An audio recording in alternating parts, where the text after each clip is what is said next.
Como foi esse período de pandemia para você, assim? Cara, é muito louco, mas foi justamente o período em que eu diria que a minha carreira aconteceu, assim. Foi bem isso. Eu lembro que 2 semanas antes da pandemia eu fiz um show que foi muito importante pra mim, que eu fiz um show na Parelha Luzia, que é um quilombo urbano aqui em São Paulo. E tipo, 200 pessoas e tal, um monte de gente preta, todo mundo cantando minhas músicas. Eu falei, caramba, as coisas estão acontecendo, que legal, beleza. Aí 2 semanas depois, pandemia. E eu, cara, o que eu vou fazer agora e tal, e enfim, aquele desespero. E aí tinha acabado de começar um projeto chamado A Voar, inclusive, Sim.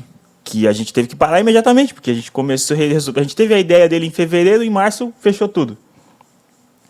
E aí foi muito louco, porque na pandemia aconteceram muitas coisas que me mantiveram a minha mente no lugar e fizeram o trabalho acontecer.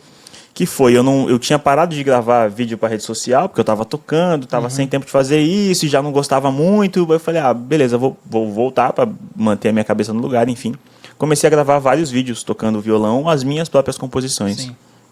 E aí todo mundo em casa, a atenção para as artes aumentou, de fato, no meio daquela loucura toda. E aí muitos vídeos meus começaram a ser compartilhados, alguns vídeos começaram a viralizar. Eu passei num PROAC naquele ano, gravei uma live na pandemia que foi pro YouTube, eu, Cabé e Marcelo Mariano tocando as músicas e tal. E esse vídeo também começou a andar bem pra caramba. Daí o Avoá foi convidado para gravar, todo mundo em casa, né? Mas gravar um disco em homenagem ao Adoniran Barbosa, chamado 11.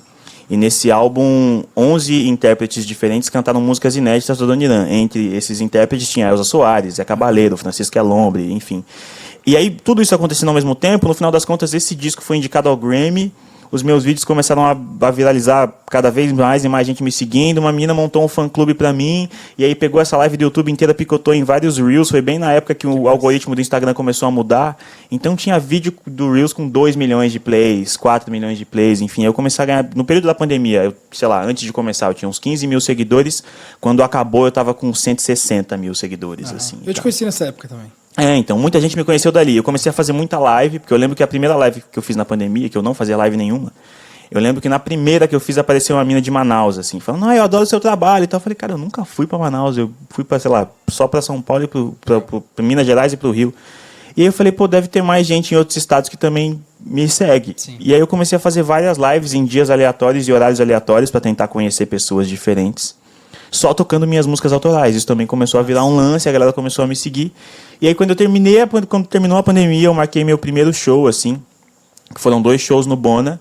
Ia ser um só, mas esgotou em 1 hora os ingressos. Legal. Aliás, não, foi menos, foi em 15 minutos esgotou a primeira sessão. Aí, vamos abrir mais uma? Vamos, esgotou de novo em 15 minutos.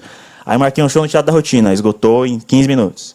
E aí eu falei, caramba, acho que tá rolando. E daí as coisas começaram a acontecer pós-pandemia, assim, mas eu diria que, ao mesmo tempo que foi um período muito difícil, triste, trágico. Eu tive a sorte de não ter nenhum parente próximo, de amigo próximo que morreu na pandemia, não aconteceu. A minha volta, ainda bem. Mas pós isso foi quando as coisas de fato começaram a andar, assim.